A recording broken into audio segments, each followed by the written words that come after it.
rivière qui est là-bas au bout, elle est venue jusqu'ici. Ok. Donc les 4 hectares étaient sous l'eau. Ah oui. Et j'ai mis aussi plein de points de niveau différents sur les arbres. Tu vois là-bas il y a la ficelle rose. Ah là. oui, d'accord. Donc ça veut dire que là il y avait au moins 1 mètre d'eau sur le terrain. Et en fait là ça descend. Le terrain elle remonte et elle redescend.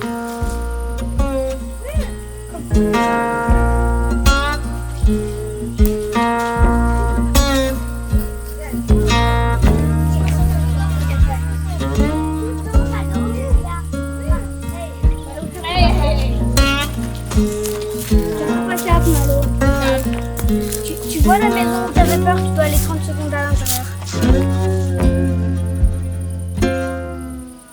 Et donc cette rivière-là, elle est vraiment bien, mais elle est aussi dangereuse parce qu'on a du mal à se rendre compte que là, pour l'instant, l'eau elle est à 3 mètres en dessous de nous, mais qu'elle peut être à peu près au niveau de ma tête quand elle est en pleine crue. Pourquoi un terrain à bâtir? Pourquoi un terrain tout court? Ou pourquoi pas changer de maison? En fait, on a acheté une maison qui est une maison transitoire. On avait ce projet à l'époque de racheter le terrain de la ferme de nos amis parce que lui, il voulait arrêter de cultiver. Et là, avec la possibilité de racheter le deuxième petit morceau de terrain à côté, qui est de l'autre côté de l'ancien chemin et qui lui est beaucoup plus haut. Donc on libérait directement la contrainte de pouvoir bâtir sur ce terrain ici ou de ne pas pouvoir bâtir parce qu'on savait directement qu'on aurait beaucoup moins de travail à élever le terrain pour bâtir une maison et surtout être safe par rapport à la rivière. Donc là, c'est pour ça qu'on est ici, on est sur le terrain qui est plutôt notre terrain de jeu, l'endroit où on fera la fête avec les amis. Voilà, le fire pit est là, on a beaucoup de bois morts, beaucoup de bois tombés qu'on peut nettoyer, qui servira directement à faire des feux de camp, comme on dit, comme on aime bien. Donc ce qui est là, ça va être mon terrain de foot. Tout ce qui est là, c'est aussi un truc. Des jeux. Ouais. On va vous mettre là le jeu d'avant. Ouais. Quoi d'autre? On a une rivière pour faire du kayak. Mes frères, eux, ils aimeraient avoir Une cabane. une Non. cabane. Moi, je voudrais pas. Tu veux quoi, toi? Ils aimeraient avoir une cabane dans les arbres. Oui. Je voudrais. Ils voudraient avoir une cabane dans les arbres et avoir une aire de jeu. Alors moi, je veux une salle que pour moi, Ah oui, et une chambre. que pour moi. Oui. Non, en fait, je veux une maison que pour moi. Dans notre histoire, dans la relation qu'on a avec le Manitoba, et ce qui nous a beaucoup aidé à immigrer et à être invité par le Manitoba à immigrer au Manitoba, ça a été la rencontre qu'on a faite en 2006, la première année, avec Christian et Jacqueline. En fait, dans mes études d'ingénieur, on avait une période d'à peu près 4 à 6 mois pour faire un projet personnel. Donc pour ça, en fait, moi qui ai une famille derrière moi, que ce soit mes côté maman ou papa, c'était des familles de cultivateurs. Donc j'ai baigné dans les fermes depuis que je suis tout jeune, j'allais là-bas en vacances, j'allais là-bas travailler, j'ai appris beaucoup de choses là-bas. Et j'ai profité de ce projet-là pour aller découvrir les grandes plaines céréalières, soit du Minnesota ou du Manitoba. Et donc, de fil en aiguille, on a trouvé ce contact de Christian et Jacqueline qui nous ont vraiment accueillis comme si on était des enfants et on a vraiment bien travaillé avec eux et en fait c'est devenu très très rapidement des amis.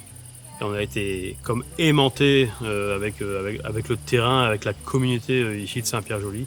Et de fil en aiguille, en fait, sans le vouloir, l'inconscient a travaillé, l'inconscient a parlé. En fait, on s'est dit, on veut partir au Manitoba, on veut déménager au Manitoba. Donc, On a une belle histoire avec Christian et Jacqueline. on a une Parce belle que histoire. Ouais, vas-y. François-Xavier il m'a demandé en mariage sur le terrain de Christian et Jacqueline. Jacqueline, il y a 16 ans, elle nous a fait nos fiançailles manitobaines chez elle dans sa ferme. Et on lui avait toujours dit, un jour on finira ici.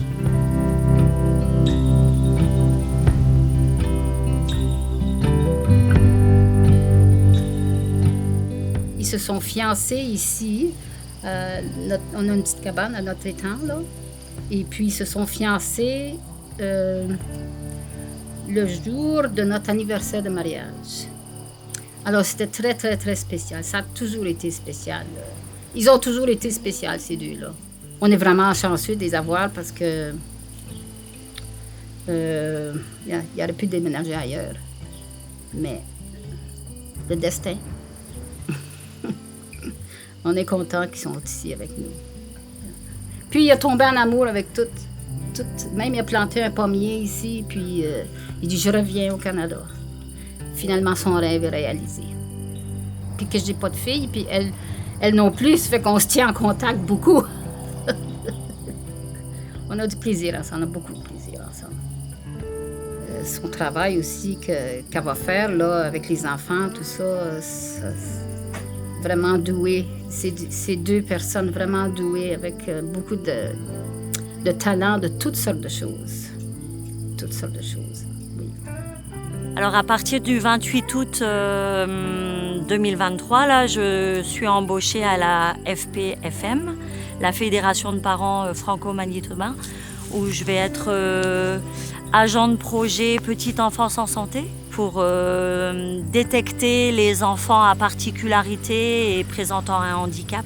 Et c'est un métier que je faisais en France avant de venir, où j'ai travaillé sur un projet d'inclusion d'enfants et d'adolescents porteurs de handicap en accueil de loisirs. Donc là, je fais une belle connexion. Et en parallèle, j'ai créé mon business de pâtisserie où je vais pouvoir offrir mes services de pâtissière et traiteur le week-end et pendant les moments où je serai off. Donc voilà, ça va me permettre de garder mes 2 pôles en tant qu'éducatrice spécialisée et aussi en tant que pâtissière. Donc je suis très contente de pouvoir allier les 2.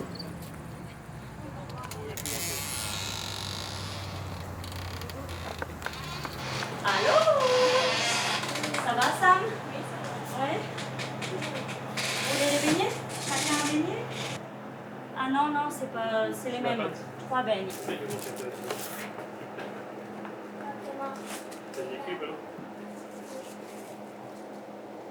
Merci, Sam. On débite.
Ah oui, on est content.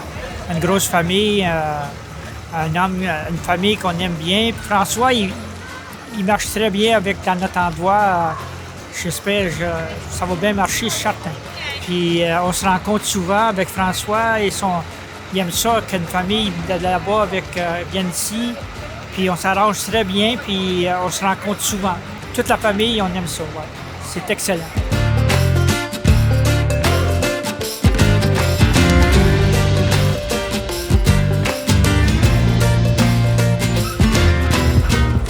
Je l'ai rencontré la première fois, ça fait comme 1 an et demi, 2 ans, quand ils ont venu pour leur visite exploratoire.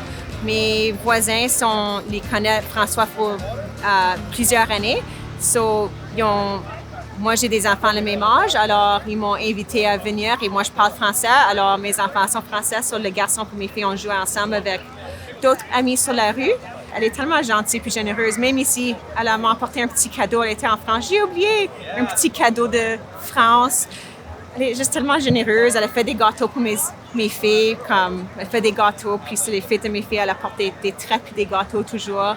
Tout le monde à l'école adore leurs garçons à cause que, ils sont français, puis leur accent. Puis maintenant, on est avec eux presque chaque fin de semaine ou chaque 2e fin de semaine, on les voit. On est bons amis maintenant.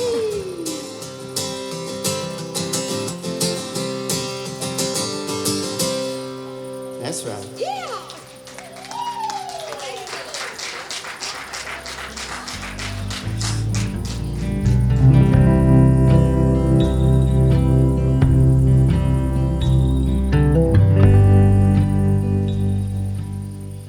Ce que j'aime à Saint-Pierre, il y a les amis. On s'amuse très bien ensemble. Maintenant, on sera plus proche de nos amis parce qu'on va bientôt vivre ici à Saint-Pierre.